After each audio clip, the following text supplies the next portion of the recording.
Que a graça e a paz do nosso Senhor Jesus Cristo esteja mais uma vez com os amados irmãos e os queridos ouvintes que estão acompanhando o canal do irmão Zito aqui, da cidade de Moeiro, estado de Pernambuco, pelo YouTube.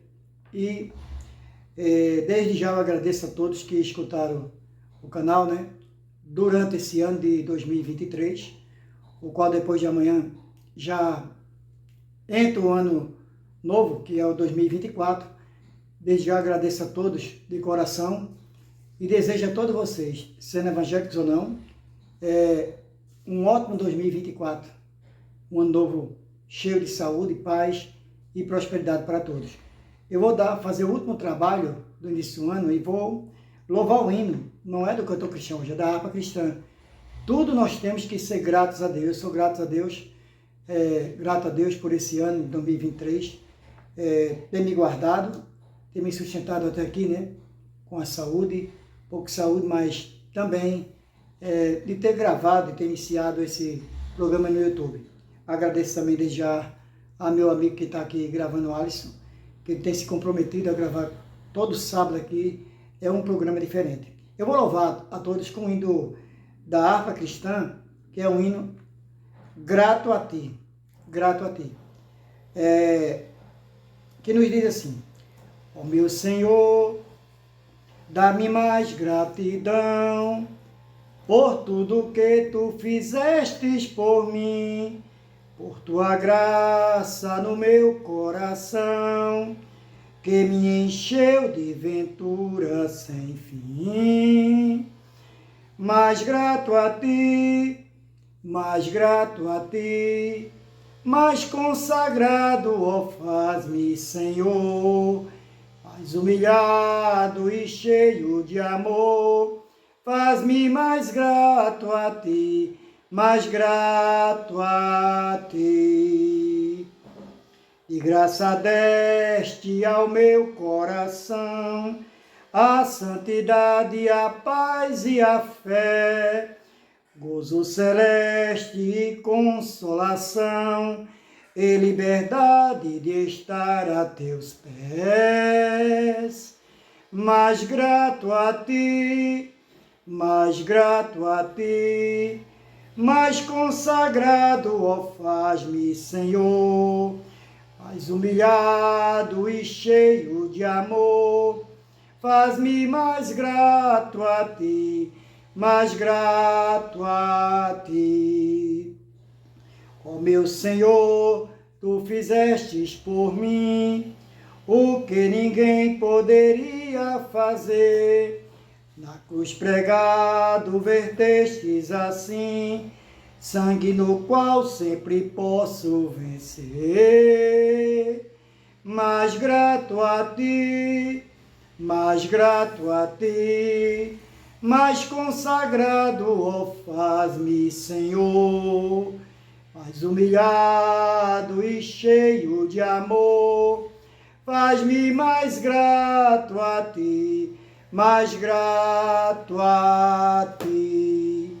E para a nossa reflexão, eu vou deixar aqui no Evangelho de São Mateus, capítulo de número 6, e o versículo do 19 ao 21, que nos diz assim: tem como subtítulo o tesouro no céu, o olho puro, os dois senhores e a ansiosa solicitude pela nossa vida. Capítulo 6 de São Mateus, do 19 a 21.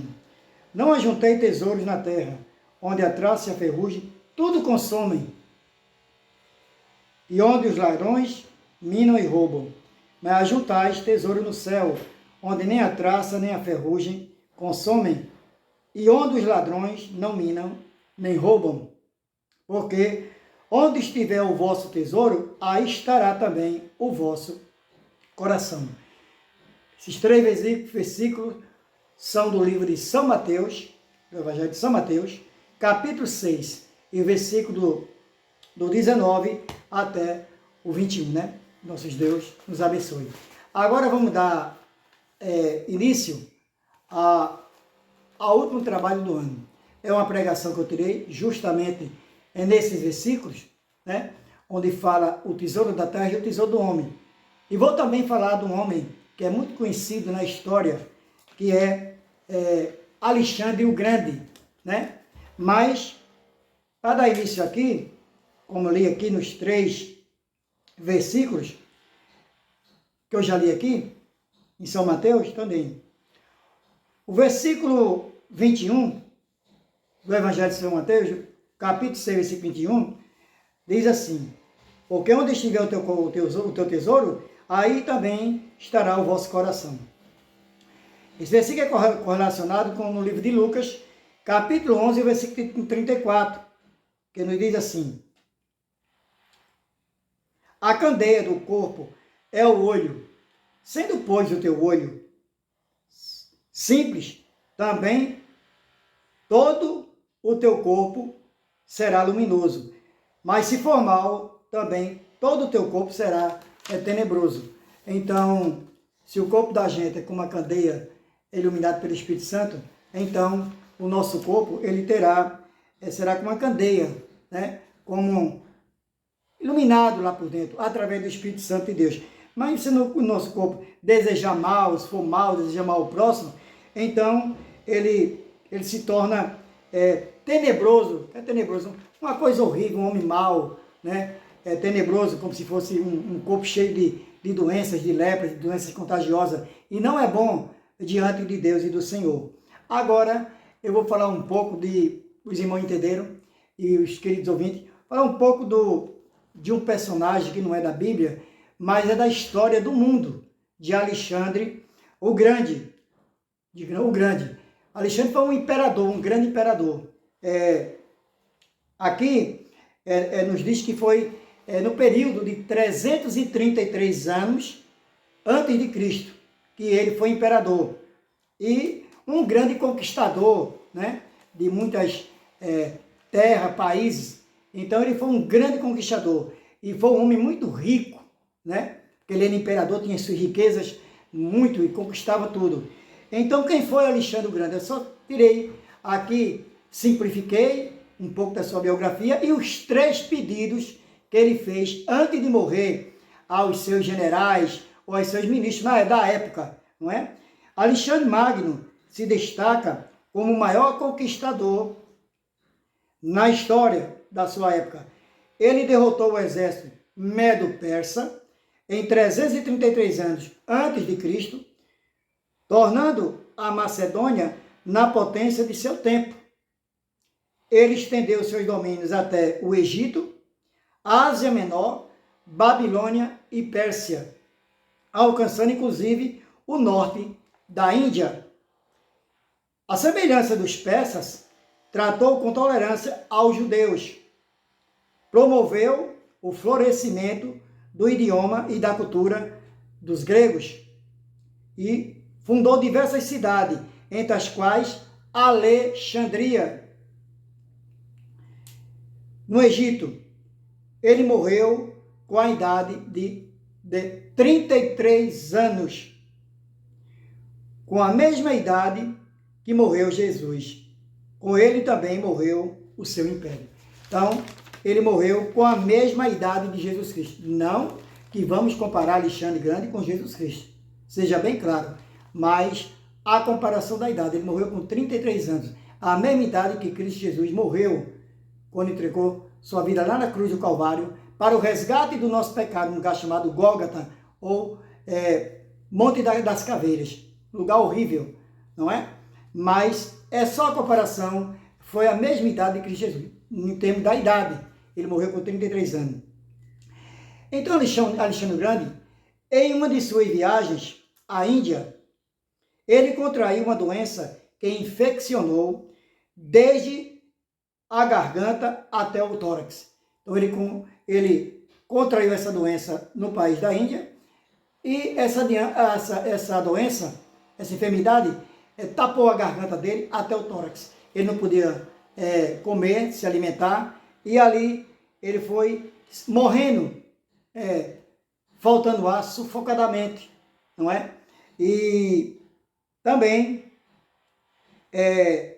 através dessa doença, nós não podemos dizer qual foi, tem muita doença hoje, câncer no tórax. Você que tapou a garganta dele até o tórax. Ele não podia se alimentar, nem beber nada, e ali foi morrendo, né? Porque sabemos que o homem aqui, ele é material. Todos nós viemos aqui, estamos de passagem, tanto naqueles tempos antigos como os tempos de hoje. Porque nós estamos aqui de passagem, somos peregrinos nessa terra aqui que Deus deixou para nós. Toda criatura que Ele criou e todo ser que nasce e um dia tem que morrer. Porque do pó nascesse e ao pó retornarás, como diz a palavra do Senhor lá em Gênesis. Aqui, Alexandre o Grande, ele antes de morrer, ele fez 3 pedidos aos generais do seu exército, aos ministros que não davam conta dos seus exércitos. 3 pedidos, e eles teriam que fazer depois da morte dele. O primeiro pedido foi que seu caixão fosse carregado pelos melhores médicos da época. Os melhores médicos da época, porque os melhores médicos da época cuidaram dele, mas não restituíram a vida dele. Não deram vida a ele. Eles morreram, então ele disse que seria uma honra para esses médicos carregar o caixão dele ou o ataúde dele até onde ele iria se enterrar, porque foram os melhores médicos que cuidou dele até o último dia de vida, até o último sopro de vida que ele teve. E o segundo pedido foi que os seus tesouros que tinha fossem espalhados pelo caminho até seu túmulo. Para o primeiro pedido foi para que os melhores médicos da época, como disse ele, até o seu sepulcro. Porque sabemos que médico dos médicos só existe 2, Deus Pai e Deus Filho, que é Jesus Cristo. Porque Deus e Jesus dizemos que ele é médico dos médicos, que o nosso Deus e Jesus Cristo, ele nunca usou um objeto cortante para cortar uma pessoa, né? E também nem usou nem linha e nem agulha para poder fazer uma cirurgia, retirar alguma coisa da pessoa. Como eu sou cirurgiado, fiz 3 pontos da fenda, todo emendado ali aqui com linhas, porque cortaram, serraram meus ossos, todas minhas costelas, e aqui estou. Sou um milagre na vida de Deus através de Cristo Jesus. E sabemos que Deus, ele é médico dos médicos. Jesus também, ele é médico dos médicos, que não precisa de nada disso. Quando Deus e Jesus fez os 35 milagres, Jesus Cristo, Jesus não precisou de nada, só de colocar a mão e pedir ao Pai, que está nos altos céus, que curasse em nome do Pai, Jesus Cristo. Todas as curas de Jesus, milagres, 35 milagres que está escrito na Bíblia, fora os que a gente não conhece, que eu acredito que foi muito mais. Jesus nunca usou nada para cortar ser humano nenhum. Inclusive, quando ele estava descendo ali de Getsemane e os soldados romanos vieram prender a ele, já era a via cruz dele ali, e Pedro era um pouco áspero, cortou uma orelha de um soldado romano chamado Malco, e Jesus disse: guarda a tua espada, Pedro. Por acaso, palavra de Jesus, se eu pedisse a meu Pai, ele não mandaria 20 legiões de anjos dos céus para aqui? Mas não é preciso. Coloca a tua espada na bainha. Você sabe quanto é uma legião de anjos, irmão? Uma legião de soldados, ela vai de 4 a 6 mil soldados. Imagina 20 legiões de anjos. Quantos milhares de soldados não era? E quantos milhões de anjos Deus não mandaria do céu? Se Jesus pedisse, mas não era da vontade de Jesus, porque ele tinha que fazer a vontade do nosso Deus. Ele veio para cumprir a promessa que era de se colocar o seu corpo lá em sacrifício na cruz do Calvário para o resgate dos nossos pecados. Foi moído pelas nossas transgressões, não é? Nossas iniquidades, como está escrito lá em Isaías capítulo 53, o versículo 5. Ele foi moído e transgredido por nossas transgressões e nossas iniquidades. Foi pelas suas pisaduras fomos sarados, não é? Através dele. Então diz aqui o segundo pedido, como ele disse, de Alexandre. Que seu caixão, segundo pedido, que seus tesouros que tinham fossem espalhados pelo caminho até o túmulo. Exatamente isso. Olha o que ele pediu. Que os tesouros dele fossem espalhados na estrada até do palácio até o sepulcro dele, de um lado ao outro, todo o tesouro dele, que ele conquistou, todos os seus bens, e era para dizer o quê? Que tudo que nós juntamos aqui, tesouros aqui na terra, nós não vamos levar nada daqui. E ele deixou para que o povo visse ali as conquistas que ele conquistou, os tesouros que ele tinha tesourado, e que ficasse à beira da estrada para o povo enxergar que aquele tesouro ali era tesouros terrestres, mas não tesouro celestial que nós almejamos, que é morar por Cristo, com Cristo Jesus e por Deus, por toda a eternidade. Esse é o tesouro principal que nós temos que guardar e para agradar a Deus e levar e guardar até o final. Aquele que perseverar até o fim ganhará a coroa da vida, como está escrito lá no Apocalipse, no livro de Apocalipse, capítulo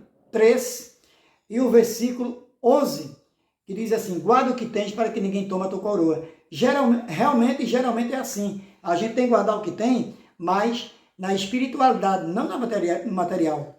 Né? Nada daqui a gente vai levar. Então, ele estava demonstrando ali, Alexandre Grande, que os tesouros dele estavam tudo ali ao lado, né?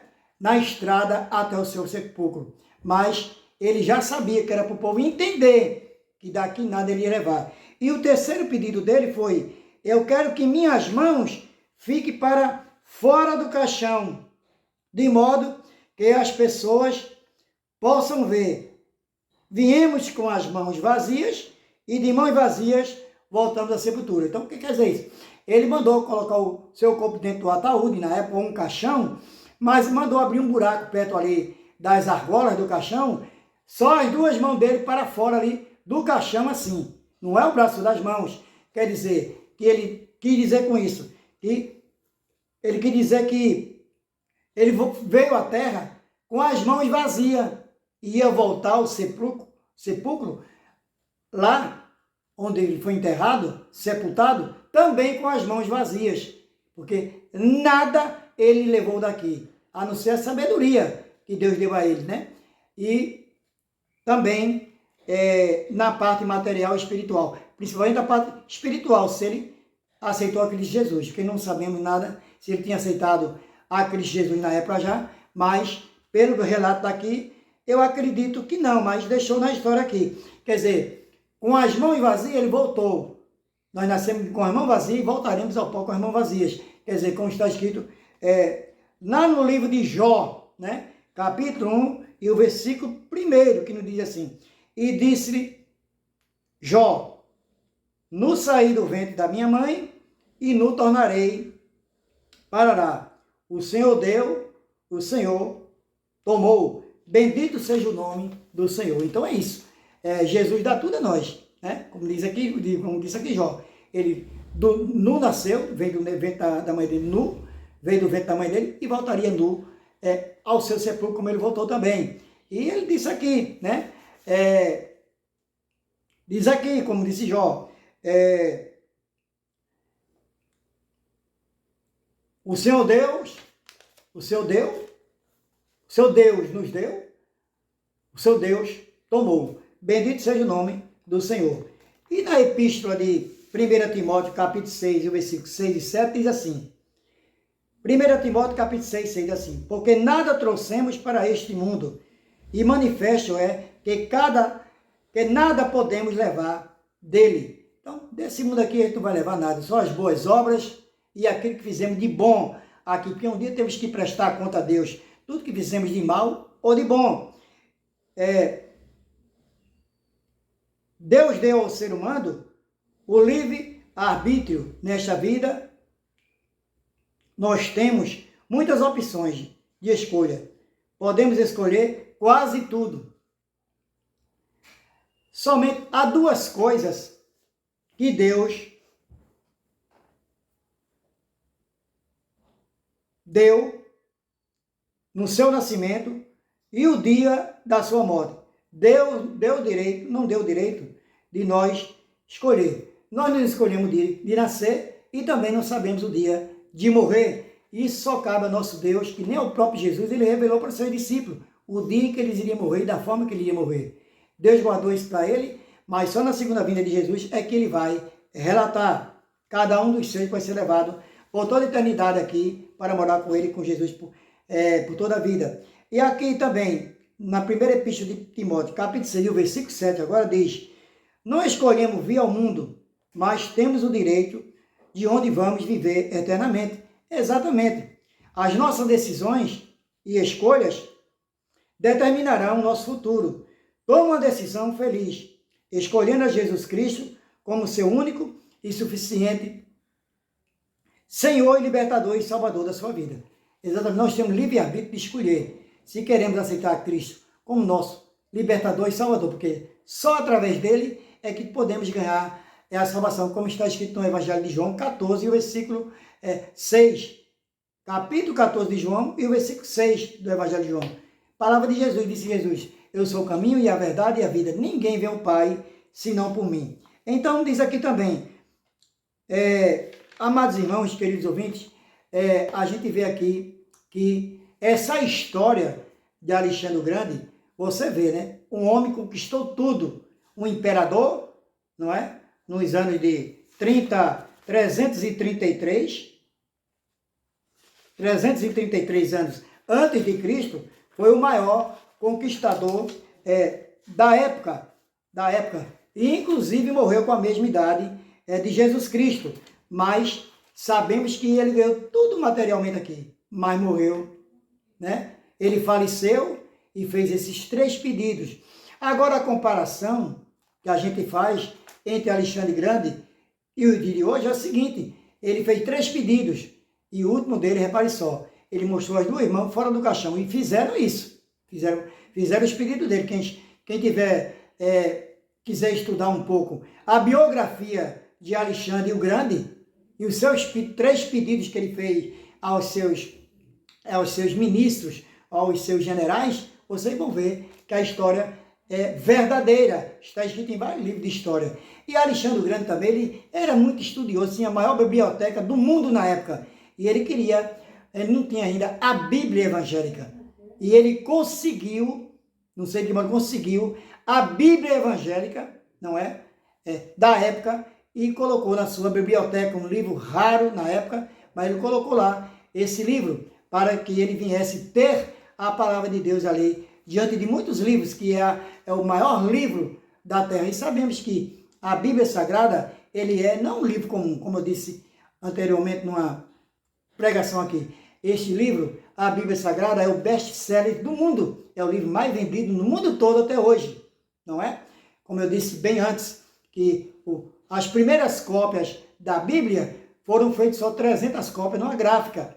E sabemos que esse moço que fez a Bíblia, que ele tinha uma gráfica na época, demorou 5 anos para poder editar, para poder gravar. Foi 5 anos que ele leu, corrigiu e fez só 300 exemplares. E até os dias de hoje são 8 bilhões, mais de 8 bilhões de pessoas no mundo. Então são muitas Bíblias. Já pensaram, naquela época até hoje, são milhões de Bíblias, bilhões de Bíblias que existem no mundo inteiro. Então, meus amados irmãos, queridos ouvintes, vocês me perdoem às vezes, minhas falhas, às vezes eu posso errar, mas vocês confiram aí na Bíblia de vocês, os versículos, capítulos, seja como os bereanos, quando Paulo pregava, eles iam e conferiam na Bíblia, homens sábios, não é? E sabemos que ali, no Evangelho de João, capítulo 5, e o versículo 39, diz assim: examinar as Escrituras, que dela saem aquilo que é próximo para a tua vida e teu coração. Examine as Escrituras. Evangelho de João, capítulo 5, versículo 39, que vocês possam examinar as Escrituras. E também, vocês, meus amados irmãos, ou vocês ainda que não aceitarão Cristo Jesus, se você tiver um olho muito grande, né? Um olho, mas se tiver uma candeia de você, se você tiver iluminado por dentro, então, me perdoe isso que eu vou falar agora. Se você tem o teu olho muito grande, vê se vocês enxergam a Jesus Cristo como seu libertador e salvador das suas vidas. Se você tem um olho grande, você vai enxergar Jesus, porque Jesus é a luz do mundo, ele é o sal da terra e a luz do mundo. Então Jesus é aquela luz que nós devemos procurar, é uma luz resplandecente e espiritual, a qual nós devemos nos espelhar nele. Então, se você tem um olho grande, na maneira de falar, estou brincando aqui, mas na maneira que você tiver um olho grande, vê se vocês enxergam Jesus e aceite Ele como libertador e salvador das suas vidas. Esta foi a palavra de hoje do irmãozito aqui da cidade de Limoeiro. Que nosso Deus nos abençoe vocês aí que me escutaram o ano todo, 2023. Se eu estiver vivo no ano 2024, vou continuar fazendo esse trabalho para o Senhor e não cobro nada pela palavra de Deus por onde eu vou. Porque tá aqui também não vou levar nada, só vou levar o sopro de vida, só vou levar aquilo que Deus vai tirar, que é o que tem na minha mente, né? Que é sabedoria, ninguém rouba de nós. Nós temos de sabedoria na nossa mente, ninguém pode levar, só Deus que pode levar, não é? E que o nosso Deus nos abençoe todos vocês, pastores, presbíteros, denominações, diáconos, irmãos da igreja, todo aquele que colabora na obra de Deus. Desde o pequeno, que varra a igreja, a igreja, os templos do Senhor, até o maior escalão, mas trabalhe com amor e com carinho na obra do Senhor. E não faça isso relaxadamente. Relaxadamente não é como se tivesse uma rede se balançando, não. Relaxadamente é de uma maneira errada. Faça isso de bom coração, de bom grado a Deus, que Deus está vendo tudo lá do alto dos céus. Que seu corpo seja bom e iluminado através de Jesus. Não um corpo tenebroso, que deseja mal ao próximo. Seja esse ano de 2024, vocês modifiquem, sejam diferentes para com o próximo. Ame o seu próximo como a si mesmo, que esse é o segundo mandamento da Bíblia. E ao nosso Deus, com D maiúsculo, que Ele é o único Deus que devemos prestar honra, gratidão e louvores a Ele. Que o nosso Deus nos abençoe nesse dia 30 de dezembro de 2023. Amém.